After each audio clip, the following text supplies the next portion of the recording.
302 sir 302 কি আছে? না স্যার। নাই। 303 present sir 304 present sir 305 present sir 306 present sir 307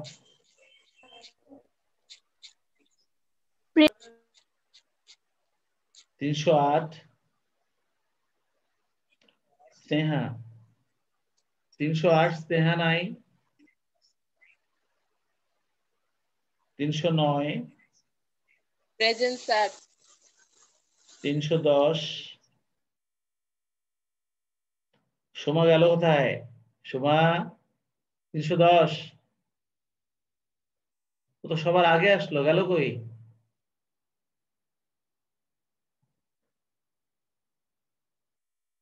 311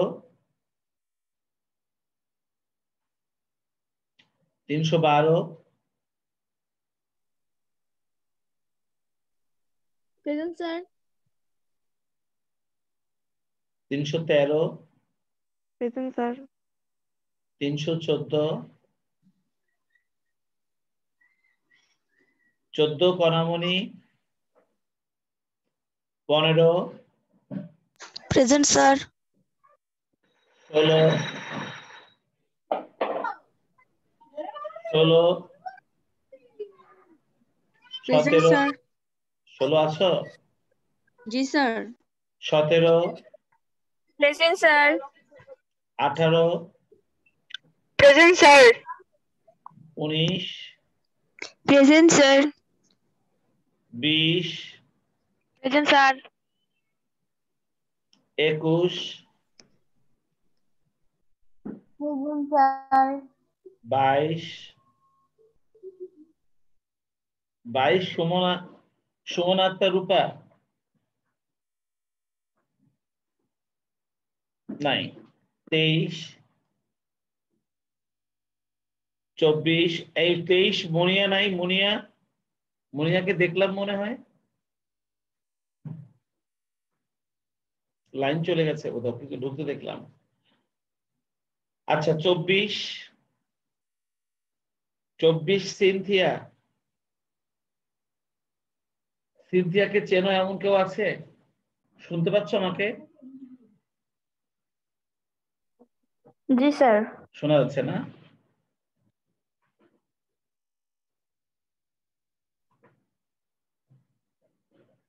আচ্ছা সিনথিয়া 324 সিনথিয়া কি আছো?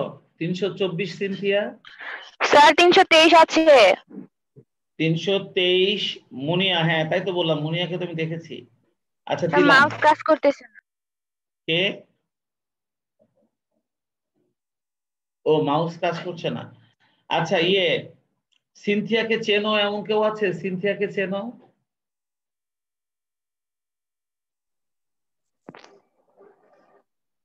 এমন কেউ নাই না? আচ্ছা 325 Shanta present sir 26 present sir 27 present sir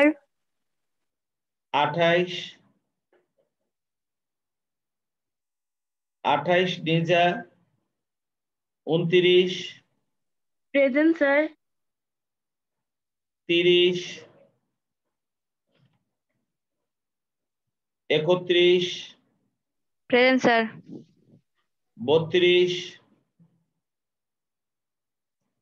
33 34 present sir 35 sir sir আমি 330 ও নুসরাত ঠিক আছে দিয়েছি। 335 336 present sir 37 38 present sir. 39, present sir. 40, present sir.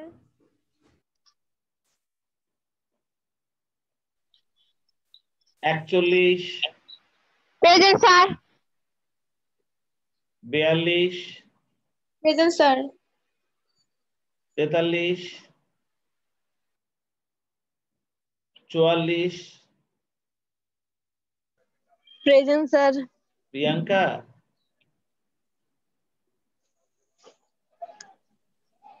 44 কি প্রিয়াঙ্কা? Present sir. তুমি কোথায় ছিলে এতদিন?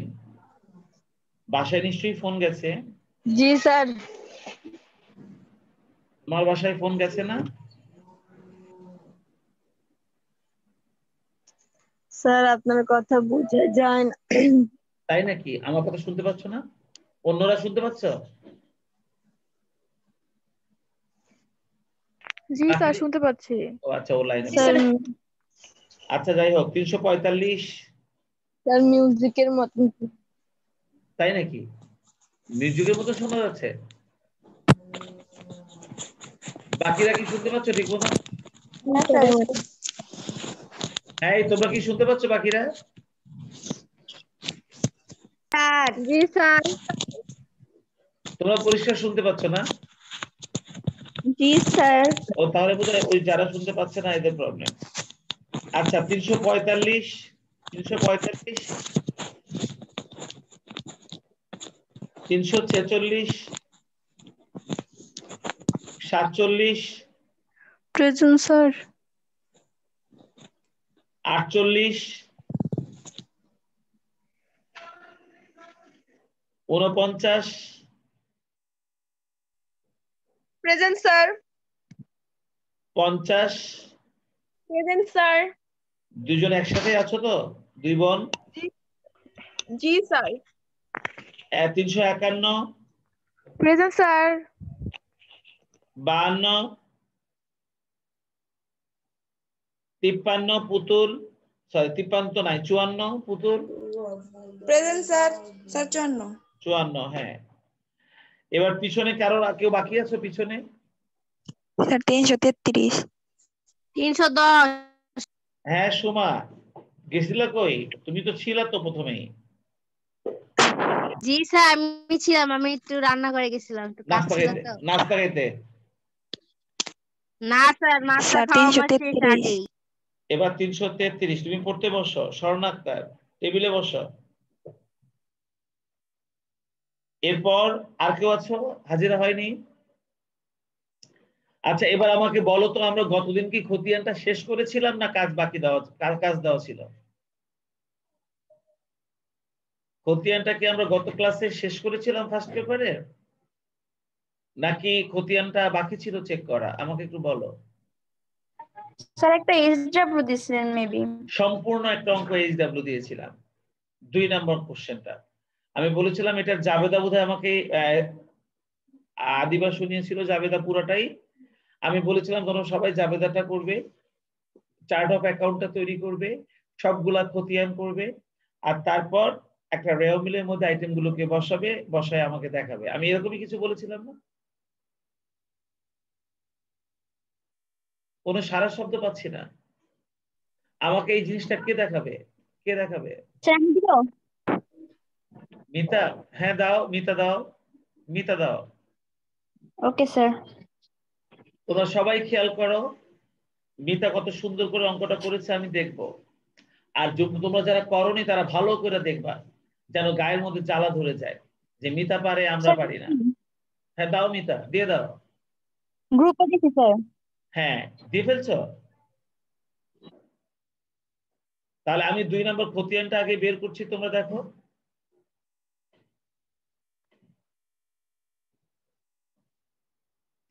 আগে আমি খতিয়ানটা বের করছি, তারপর আমি মিতার করা অঙ্কটা তোমাদেরকে দেখাবো।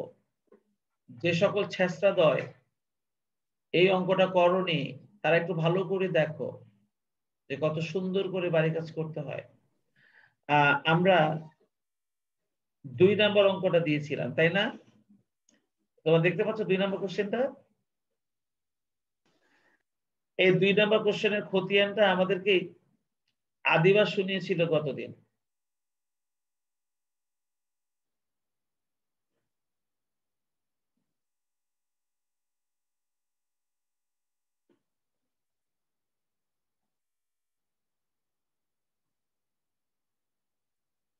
আর আজকে মিতা অঙ্কটা করে আমাদেরকে দেখাচ্ছে।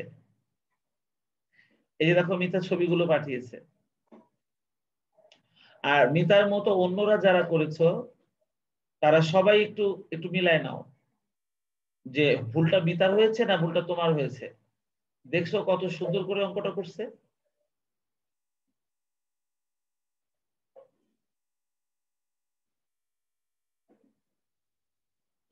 চলো আমরা ওর অঙ্কটা এই জাবেদাটা চেক করি। এখানে তোমার সব পাঠানো হয়ে গেছে না মিতা? জি স্যার। আচ্ছা,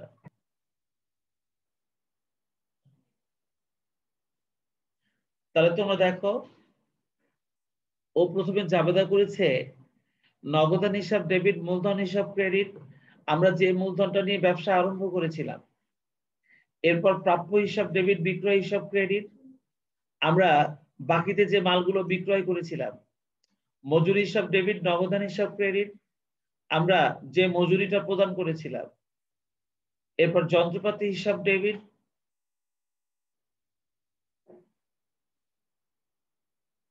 নগদান হিসাব ক্রেডিট 1 লক্ষ টাকা।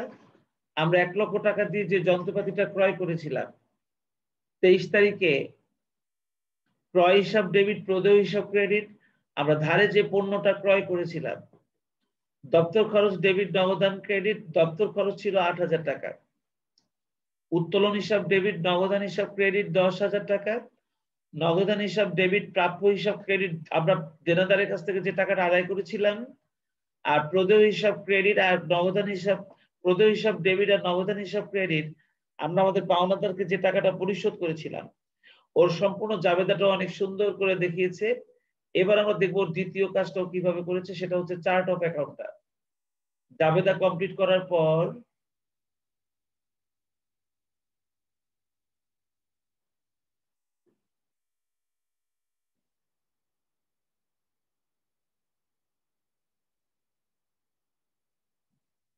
জাবেদাটা কমপ্লিট করার পর দেখো মিতা জাবেদার খতিয়ানগুলো করার আগে ও একটা চার্ট অফ অ্যাকাউন্ট তৈরি করেছে। সেখানে আমরা দেখতে পাচ্ছি যে কতগুলো খতিয়ান হবে আমরা দেখতে পাবো। এই যে দেখো করছে, তোমরা দেখতে পাচ্ছ সবাই মিটারটা। দেখো আমাদের চার্ট অফ অ্যাকাউন্টে টোটাল খতিয়ানের নাম এসছে হচ্ছে প্রথমে 1 নম্বরে নগদান, 2 নম্বরে মূলধন হিসাব, 3 নম্বরে প্রাপ্য হিসাব, 4 নম্বরে বিক্রয় হিসাব, 5 নম্বরে মজুরি, 6 নম্বরে যন্ত্রপাতি, 7 নম্বরে ক্রয়, 8 নম্বরে প্রদেয় হিসাব, 9 নম্বরে দপ্তর খরচ, 10 নম্বরে উত্তোলন। আমাদের টোটাল 10টা খতিয়ান এই 2 নম্বর অঙ্কটা থেকে করতে হবে। আমরা এই 10টা খতিয়ান এখন চেক করব। আমি তোমাদের জাবেদা করতে বলেছিলাম, এইভাবে সুন্দর করে মিতাকে যে মিতা যেভাবে করেছে এভাবে আমি একটা চার্ট অফ অ্যাকাউন্ট করতে বলেছি, যেহেতু আমরা এটা শিখছি। এরপর আমরা একটা একটা করে খতিয়ান করব। তোমরা দেখো নগদানের যে খতিয়ানটাও করেছে শুরুতেই, সেই খতিয়ানের সঙ্গে তোমাদের করা নগদানের খতিয়ানটা মিলছে কিনা একটু দেখে নাও।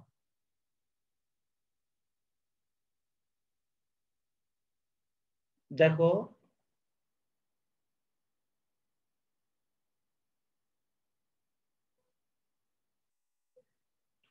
নগদান হিসাবে মূলধন নামে 50,000 ডেবিট ব্যালেন্স, আমাদের ব্যালেন্সও ডেবিট। মজুরি নামে 25,000, তাহলে ব্যালেন্সটা হয়ে যাবে। মজুরি নামে মজুরিটা প্রদান করেছি তো, তাই এটা ক্রেডিটে ছিল, তাহলে আমাদের ব্যালেন্সটা দাঁড়াবে 25,000। এরপর যন্ত্রপাতি ক্রয় করেছি 1 লাখ, এবার কিন্তু 1 লাখটা ক্রেডিটে আছে, অথচ নগদে ছিল 25,000। এবার কিন্তু ডেবিট ব্যালেন্সের তুলনায় ক্রেডিট ব্যালেন্সটা বড়, সেই জন্য বিয়োগ করার পর 75,000 টাকা কিন্তু এটা ক্রেডিট সাইডে বসে যাবে। সেই জন্য ব্যালেন্সটা কিন্তু এখন 75,000 ক্রেডিটে চলে গেছে। এই কাজটা তোমরা যারা বোঝো একটু খেয়াল করো। আমাদের পূর্ববর্তী ব্যালেন্সটা ছিল 25,000 ডেবিটে, কিন্তু আমরা যন্ত্রপাতি কিনেছি 1 লক্ষ টাকা, এটা ছিল ক্রেডিটে। তাহলে ক্রেডিট আর ডেবিট সবসময় বিয়োগ হয়ে যায়।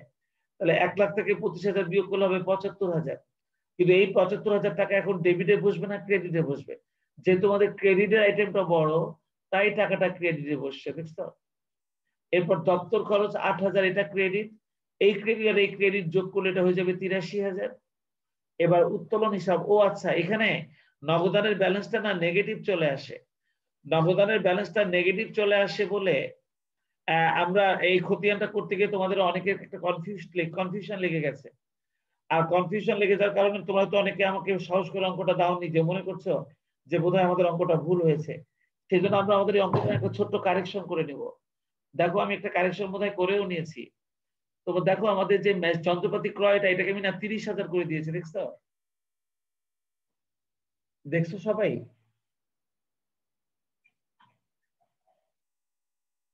এখানে যন্ত্রপাতি ক্রয় যে ১,০০,০০০ টাকা ছিল সেটাকে আমি কারেকশন করে ৩০,০০০ করে দিয়েছি। মানে নগদের ব্যালেন্সটা না কখনো ক্রেডিট হতে পারে না, কিন্তু আমাদের কোশ্চেনের মধ্যে এখানে যন্ত্রপাতি ক্রয়টা ১,০০,০০০ হওয়াতে আমাদের নগদের ব্যালেন্সটা নেগেটিভ চলে এসেছিল।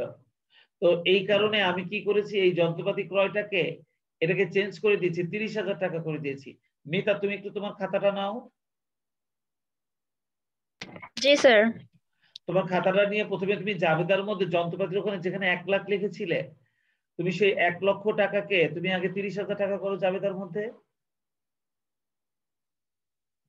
আমার সাথে সাথে তুমি একটু কারেকশন করে নাও। না, এটা তোমার ভুল না, এই ভুলটা কিন্তু তোমার না, এই ভুলটা হচ্ছে আমাদের প্রশ্নের।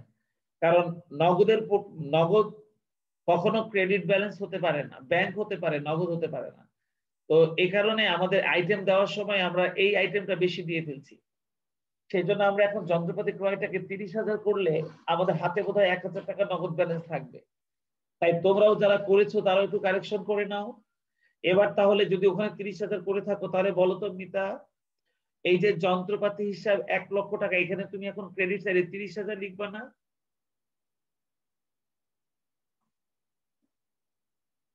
তুমি এই ক্রেডিট সাইডে ১,০০,০০০ টাকার জায়গায় এখন ৩০,০০০ লেখো। জি স্যার, লিখছি 30। তাহলে আমাদের ব্যালেন্সটা দেখো, আমাদের আগের ব্যালেন্সটা ছিল ২৫,০০০ আর এখানে আছে ৩০,০০০। তাহলে ডেবিট ক্রেডিট বিয়োগ হয়ে যাবে। ডেবিট ক্রেডিট স্যার ডেবিট 5,000 হবে। ডেবিট না, ক্রেডিট সাইডে ৫,০০০ হবে, কারণ ওদের ক্রেডিটটা বড়, তাই না? ও হ্যাঁ, ক্রেডিট সাইডে, সরি। ক্রেডিট সাইডে ৫,০০০ হবে, তুমি ক্রেডিট সাইডে ৫,০০০ লেখো। জি স্যার, লিখছি। আর এর পরের তারিখে দেখো দপ্তর খরচটা ক্রেডিটে ছিল ৮,০০০। তাহলে এবার ওই ৮,০০০ ক্রেডিটে আর ওই ৫,০০০ও ক্রেডিটে, তাহলে এবার ৮,০০০ আর ৫,০০০ ১৩,০০০ হবে ক্রেডিটে। তুমি তাহলে ক্রেডিট সাইডে ১৩,০০০ লিখে দাও। জি স্যার, লিখছি। আবার উত্তোলন করেছি আমরা ১০,০০০ টাকা ক্রেডিট সাইডে, তাহলে ওই ১৩,০০০ আর এই ১০,০০০ যোগ করলে এখন ৩৩,০০০ হয়ে যাবে ক্রেডিটে। তাহলে ৩৩,০০০ ক্রেডিটে লিখে দাও।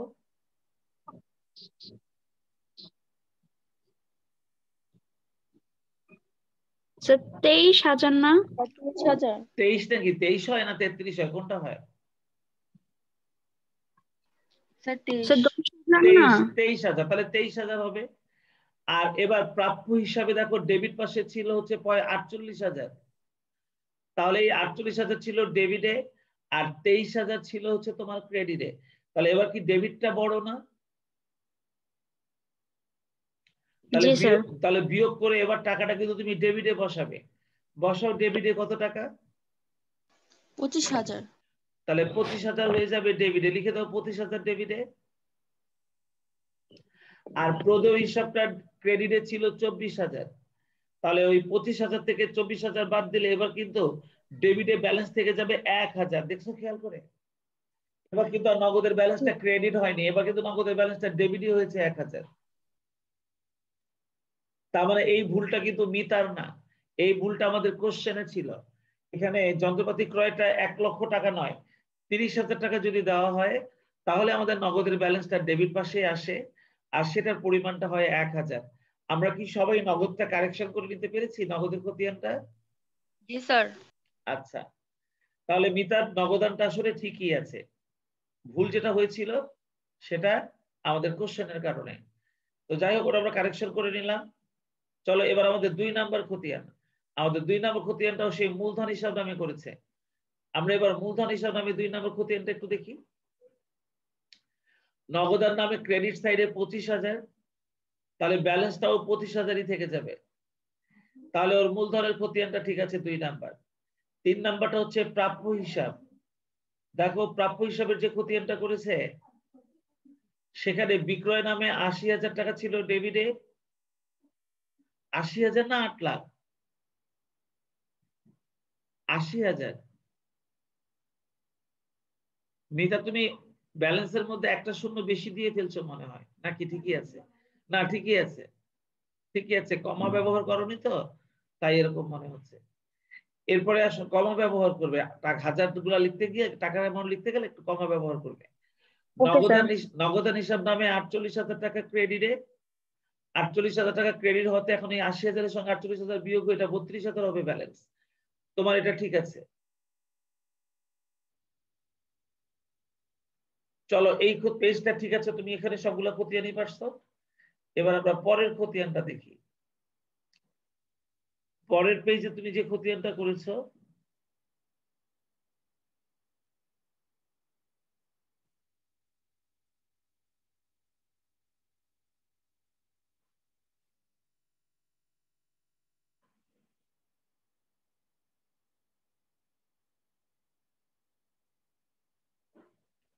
মেসেঞ্জারটা কাজ করছে না, লাইনে মনে হয় সমস্যা হচ্ছে।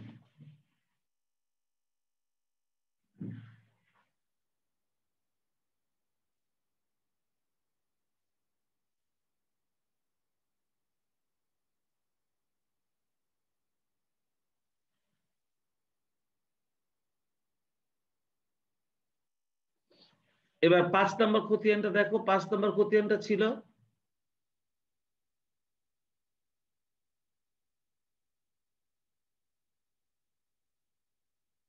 না, 4 নম্বরটা ছিল বিক্রয় হিসাব। আর বিক্রয় হিসাবে তোমার প্রাপ্য হিসাব নামে ক্রেডিট সাইডে ছিল 80,000, ওটাই ব্যালেন্স একটাই ছিল। এরপরে মজুরি, মজুরিটা হচ্ছে 5 নাম্বার।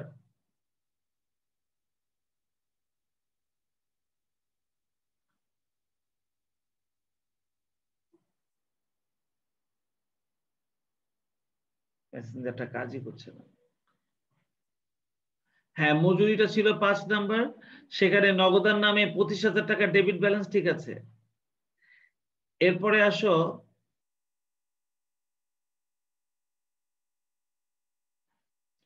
যন্ত্রপাতি। যন্ত্রপাতিটা কারেকশন করে নাও মিতা। এখানে ডেবিট পাশে 30,000 টাকা হবে, তাই না? জি স্যার। না, এটাকে 30,000 টাকা করে নাও। এটা ডেবিট পাশে 30,000 30,000 করে নাও। আর 7 নম্বরে ছিল ক্রয়, এটা 40,000 40,000ই থাকবে। আর 3টা খতিয়ান বাকি।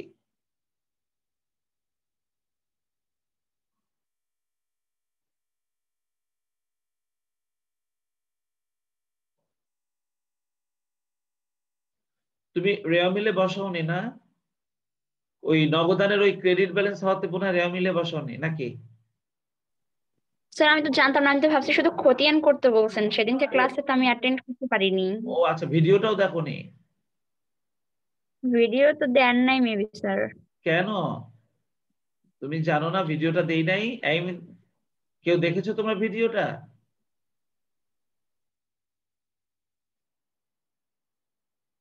প্রতিদিনের ক্লাস শেষে ভিডিওটা দিয়ে দেওয়া হয় গ্রুপে, তুমি দেখো না? দেখো, আমরা প্রদেয় হিসাবে ক্রেডিট সাইডে ছিল 40,000 ব্যালেন্স, আর নগদান নামে 24,000, তাহলে ফাইনাল ব্যালেন্স থাকে 16,000, এটা ঠিক আছে। আর এরপরে দপ্তর খরচ, এটা 9 নাম্বার, এটা ডেবিট ব্যালেন্স ছিল 8,000, ঠিক আছে। আর সবার শেষে হচ্ছে তোমার উত্তোলন। দেখো তোমাদের উত্তোলনের ব্যালেন্সটা কত? 10,000।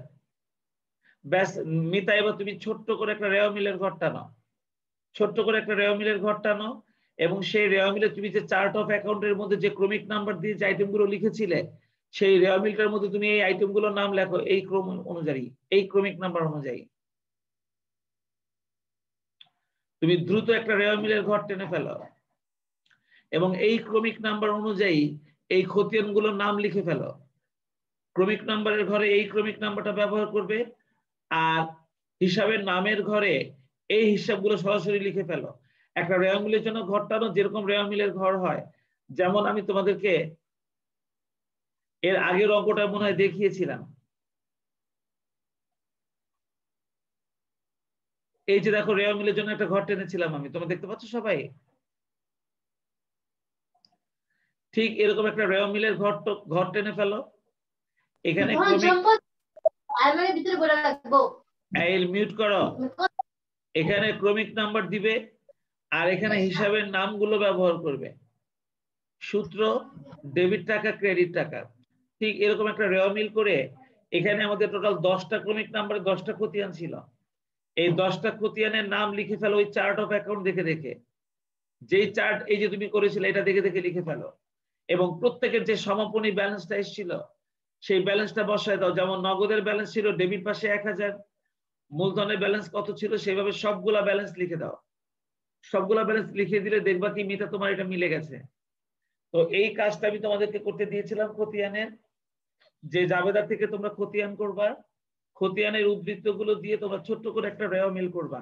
এই কাজটা তোমরা শিখে নিলা যাতে ভবিষ্যতে সৃজনশীলে এই খতিয়ানের অংশ থেকে যদি ওনারা রেওয়া মিল পর্যন্ত করতে বলে যেন আমরা করতে পারি। তাহলে আমাদের জাবেদা করা শেষ, খতিয়ান করা শেষ, রেওয়া মিল করা শেষ। এই চ্যাপ্টারের একদম প্রথমে চলে যাই আমি। এই চ্যাপ্টারের একদম প্রথমেই চলে যাই। আমরা যখন দ্বিতীয় চ্যাপ্টারটা স্টার্ট করেছিলাম তখন দেখো হিসাবের প্রাথমিক বই বা জাবেদা এটা আমরা সর্বপ্রথম আলোচনা করেছি। খতিয়ানটা আমরা আজকে আলোচনা করলাম, খতিয়ানটা আমরা আজকে শেষ করে দিলাম। তাহলে আমাদের আর দুটো জিনিস রয়েছে, একটা হচ্ছে জাবেদার শ্রেণী বিভাগ আর একটা হচ্ছে নগদান বহি।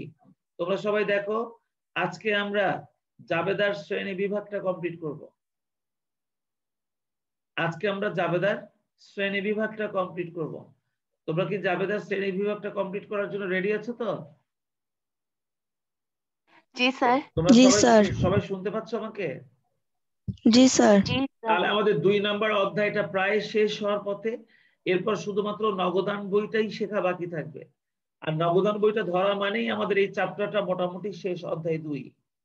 আর এখন আমরা জাবেদার শ্রেণী বিভাগ শুরু করব। আর জাবেদার শ্রেণী বিভাগের আলোচনা আমি স্টার্ট করছি, সবাই মনোযোগ দাও এবং রেগুলার ক্লাসে থাকবে, তাহলে ঝামেলা হবে না। মিতা যত সুন্দর করে জাবেদা থেকে খতিয়ান, খতিয়ান থেকে রেওয়া মিলটা করেছে, তোমরা সবাই কিন্তু ওইভাবে বাড়ির কাজগুলো করার চেষ্টা করবে। আজকে আমরা শ্রেণী বিভাগটা শিখব। তোমরা দেখো আমাদের খতিয়ান কমপ্লিট হয়েছে। আর এই যে দেখো জাবেদার শ্রেণী বিভাগ, জাবেদার শ্রেণী বিভাগ, জাবেদাকে আমরা টোটাল 6টা ভাগে ভাগ করেছি। অর্থাৎ জাবেদাকে শ্রেণী বিভাগ যদি করতে হয় কয়টা ভাগে ভাগ করা হয়েছে? 6 ভাগে। নামগুলো দেখো, একটা হচ্ছে ক্রয় জাবেদা, একটা হচ্ছে বিক্রয় জাবেদা, একটা হচ্ছে ক্রয় ফেরত জাবেদা, একটা হচ্ছে বিক্রয় ফেরত জাবেদা, একটা হচ্ছে নগদ প্রাপ্তি জাবেদা, একটা হচ্ছে নগদ প্রদান জাবেদা। আমরা এই 6 প্রকারের জাবেদা কিভাবে করে সেটা শিখব। আর এখান থেকে যদি কোনো প্রশ্ন হয় সৃজনশীলে আমরা সেটার জবাব দিব। আর বহু নির্বাচনীতে যদি প্রশ্ন হয় জাবেদাকে শ্রেণী বিভাগে কয় ভাগে ভাগ করা হয়েছে, জবাব হবে জাবেদার শ্রেণী বিভাগকে আমরা সাধারণত 6 ভাগে জাবেদাকে শ্রেণী বিভাগ করে থাকি। সেই 6 বিভাগের নাম কি? ক্রয় জাবেদা, বিক্রয় জাবেদা, ক্রয় ফেরত জাবেদা, বিক্রয় ফেরত জাবেদা, নগদ প্রাপ্তি জাবেদা, নগদ প্রদান জাবেদা। এই তোমরা দেখো তো এর মধ্যে কি কোথাও সমন্বয় জাবেদা আছে?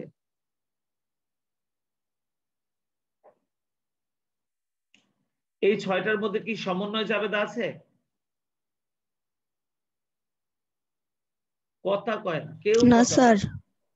এটার মধ্যে যেমন সমন্বয় জাবেদা নাই, এটার মধ্যে তেমন সমাপনী জাবেদাও নাই। তার মানে তোমাদের বহু নির্বাচনের মধ্যে যদি কখনো বলা হয় যে এর মধ্যে কোনটি জাবেদা শ্রেণী বিভাগের অন্তর্ভুক্ত, তোমরা কিন্তু এই 6টাকেই মনে রাখবে। জাবেদার অন্তর্ভুক্ত হবে, জাবেদার শ্রেণী বিভাগে অন্তর্ভুক্ত হবে এই 6টা আইটেম: ক্রয় জাবেদা, বিক্রয় জাবেদা, ক্রয় ফেরত জাবেদা, বিক্রয় ফেরত জাবেদা, নগদ প্রাপ্তি জাবেদা, নগদ প্রদান জাবেদা। তোমরা মনে রাখতে পারবে এই 6টা নাম? তার মধ্যে আজকে আমরা প্রথম আলোচনা করব ক্রয় জাবেদা নিয়ে। আমাদের আজকের জাবেদা হবে কি নিয়ে? কি আলোচনা হবে কি নিয়ে? ক্রয় জাবেদা নিয়ে আমাদের আজকের আলোচনা হবে। তোমরা দেখো আমি পাশে লিখে দিয়েছি সকল প্রকার ধারে পণ্য ক্রয় সংক্রান্ত লেনদেন লিপিবদ্ধ হয়। তার মানে ক্রয়ের জাবেদায় আমরা কোন ধরনের আইটেমগুলোকে লিপিবদ্ধ করি? শুধুমাত্র সকল প্রকার ধারে পণ্য ক্রয় সংক্রান্ত লেনদেন আমরা লিপিবদ্ধ করি। শুধুমাত্র পণ্য ধারে ক্রয়কৃত পণ্য আমরা লিপিবদ্ধ করব ক্রয় জাবেদায়। সবাই ভালো করে শুনছো আমার কথা? সবাই আমার কথা ভালো করে শুনছো? সকল প্রকার ধারে ক্রয়কৃত পণ্য আমরা এখানে লিপিবদ্ধ করব। তাহলে ভালো করে শুনে নাও। এই মিতা একটা 303। জি স্যার। তুমি বলো তো ধারে পণ্য ক্রয় লিপিবদ্ধ যদি হয়, শুধুমাত্র ধারে পণ্য ক্রয় যদি লিপিবদ্ধ হয়, তাহলে আমরা যদি নগদে কোনো পণ্য ক্রয় করি তাহলে কি সেটা লিখতে পারবো? No sir. নগদে ক্রয়কৃত পণ্য আমরা লিখতে পারবো না, 1 নাম্বার। 2 নাম্বার প্রশ্ন হচ্ছে যে পণ্যটা আমরা বিক্রয়ের জন্য কিনি এটাই তো আমাদের পণ্য নাকি? বিক্রয় করার জন্য আমরা যে পণ্যটা কিনি এটাই তো আমাদের পণ্য নাকি? জি স্যার। জি স্যার। আমরা এক বাজার থেকে পণ্য ক্রয় করি, আমরা আরেক বাজারে বিক্রি করি, অথবা আমরা মাল বানাই পণ্য বিক্রয় করার জন্য, এটাই তো আমাদের পণ্য। কি বলছি বুঝছো? জি স্যার। কিন্তু আমরা ব্যবহার করার জন্য যদি কোনো আসবাবপত্র ক্রয় করি, এই আসবাবপত্রটা কি আমাদের পণ্য হবে? এই আসবাবপত্রটা কি আমাদের পণ্য হবে? জি না স্যার। হবে না। তাহলে বিক্রয়ের জন্য যদি আমরা কোনো পণ্য ক্রয় করি সেটাই আমাদের পণ্য, কিন্তু ব্যবহার করার জন্য যদি আমরা কোনো আসবাবপত্র ক্রয় করি সেটা কিন্তু আমাদের পণ্য নয়। আমরা ব্যবহার করার জন্য যদি কোনো যন্ত্রপাতি ক্রয় করি সেটাও আমাদের পণ্য নয়। তোমরা কি আমার কথা বুঝতে পারছো? জি স্যার।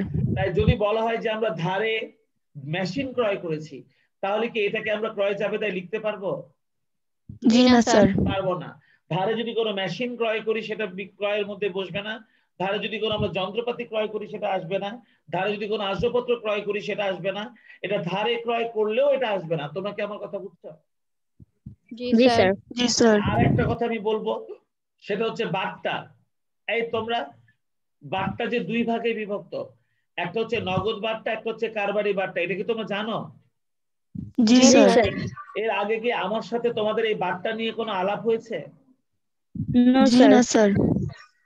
তোমাদের মধ্যে কেউ আমাকে কারবারি বাট্টা আর নগদ বাট্টার মধ্যে পার্থক্য বুঝাতে পারবে? বলতে পারবে নগদ বাট্টা কাকে বলে আর কারবারি বাট্টা? আমি পারবো। আমি পারবো। কে? আদিবা বলো তো। জি স্যার। স্যার ক্রয় বিক্রয়ের সাথে যে বাট্টা থাকে সেটা হলো কারবারি বাট্টা, আর দেনাদার পাওনাদারের সাথে যে বাট্টা থাকে সেটা নগদ বাট্টা। ভেরি গুড, সুন্দর বলেছো। অর্থাৎ পণ্য ক্রয় এবং বিক্রয়ের সময় লিখিত মূল্য থেকে যে ছাড়টা দেয়া হয় সেটাকে আমরা বলি কারবারি বাট্টা, আর দেনাদার এবং পাওনাদারের কাছ থেকে টাকা আদায় করার সময় বা পরিশোধ করার সময় আমরা যে ছাড়টা দেই বা পাই সেটাকে আমরা বলি নগদ বাট্টা। তোমরা একটা কথা ভালো করে মনে রেখো, এই যে আমরা ক্রয় জাবেদার মধ্যে যে লিখবো, এখানে কিন্তু কখনো কারবারি বাট্টা হিসাব হবে না। এখানে কিন্তু কোথাও কারবারি বাট্টা আমরা লিখবো না। কারবারি বাট্টাটা শুধুমাত্র পণ্যের মূল্য থেকে বাদ যায়, কিন্তু সেটাকে আলাদাভাবে কোথাও লেখা যায় না। তোমরা মনে থাকবে? তোমার আমার কথা মনে থাকবে? জি স্যার। আর নগদ বাট্টা কিন্তু আমাদের এই ক্রয় জাবেদার মধ্যে লিপিবদ্ধই হবে না, কারণ এখানে কিন্তু শুধুমাত্র নগদের ঘটনাগুলো থাকবে। তাহলে তোমরা মনে রেখো, এই ক্রয় জাবেদার মধ্যে 2 ধরনের বাট্টার ঘটনা থাকবে। একটা হচ্ছে কারবারি বাট্টার ঘটনা, একটা হচ্ছে নগদ বাট্টার ঘটনা। আমরা কিন্তু কারবারি বাট্টার ঘটনাটা এখানে শুধু মাইনাস করে দিব, আর নগদ বাট্টার ঘটনা আমরা এখানে লিখবই না। কি বলছি বুঝতে পেরেছো? এখানে শুধুমাত্র বাকিতে ক্রয় লিপিবদ্ধ হবে, শুধুমাত্র বাকিতে পণ্য ক্রয় লিপিবদ্ধ হবে। সকল প্রকার ধারে পণ্য ক্রয় সংক্রান্ত লেনদেনই এখানে লিপিবদ্ধ করা হবে। তো এই যদি আমাদের ঘটনা হয়, তাহলে কিভাবে আমরা একটা সুন্দর অঙ্ক করব, আমরা কিভাবে একটা ক্রয় বহি তৈরি করব বা একটা ক্রয় জাবেদা তৈরি করব, সেজন্য তোমরা রেডি হয়ে যাও এবং তোমরা আমার সাথে সাথে সবাই খাতা কলম নিয়ে রেডি হয়ে যাও। এই ছকটা টানো। আমি 1 নাম্বার অঙ্কটা তোমাদেরকে করাবো। এখানে 1 নম্বরে আমি একটা কথা লিখেছি, তানভীর আহমেদ খন্দকার ঢাকার মোহাম্মদপুরে খন্দকার ব্রাদার্স নামে একটি ব্যবসায় প্রতিষ্ঠান চালু করেছেন। 2020 সালের জানুয়ারি মাসে কিছু নির্বাচিত লেনদেন নিচে দেওয়া হলো। 1 নম্বরে হচ্ছে সাগরের নিকট হতে ধারে পণ্য ক্রয় 13,000 টাকা। শর্ত হচ্ছে 2% বাট্টা পাবে সে পাওনা টাকার উপর। যদি সে 10 দিনের মধ্যে টাকাটা শোধ করতে পারে, এইটাকে নগদ বার্তা বলা হয়, যেটা কিনা অর্থ আদায় বা প্রদান করার সময় একমাত্র সংগঠিত হবে। তাই এই ঘটনাটা আমরা খালি অঙ্কের মধ্যে চেয়ে চেয়ে দেখবো, ক্রয় জাবেদার মধ্যে এর কোনো কাজ করা যাবে না। কি বলছি বুঝেছো? আর নেট 30 মানে হলো 30 দিনের মধ্যে টাকাটা আমাদেরকে অবশ্যই পরিশোধ করতে হবে। তাহলে সাগরের নিকট হতে ধারে পণ্য ক্রয় 13,000 টাকা, এই শর্তই বলে দেয় যে আমি সাগরের কাছ থেকে মালটা বাকিতে ক্রয় করেছি, এই শর্তই সেটা বলে দেয়। আর এই শর্তের মানে হচ্ছে 2/10। এই 2/10 এটার মানে হচ্ছে যদি আমরা সাগরকে 10 দিনের মধ্যে টাকা শোধ করতে পারি, তাহলে সাগর আমাদের পাওনা টাকার উপর আমাদেরকে 2% ছাড় দেবে। এই ছাড়টাকে আমরা বলি নগদ বার্তা। এই নগদ বার্তার কোনো কাজ আমরা কিন্তু এই অঙ্কে করব না, তো এটা খালি আমরা দেখব, কিন্তু এটা কোনো কাজ আমরা করব না। আর নেট 30 কথাটার মানে হলো 30 দিনের মধ্যে আমাকে অবশ্যই টাকাটা শোধ করতে হবে। আমাদের বাকির সুবিধা থাকবে মাত্র 30 দিন। এটা হচ্ছে আমাদের জানুয়ারির 1 তারিখের একটা ট্রানজেকশন। আর এই শর্তগুলো দেখে আমরা বুঝে নিয়েছি যে এটা আসলে ধারে হয়েছে, আর তাই এই ঘটনাটা আমরা আমাদের ক্রয় জাবেদায় লিপিবদ্ধ করব। তোমরা কি আমার কথাটা সবাই বুঝছো?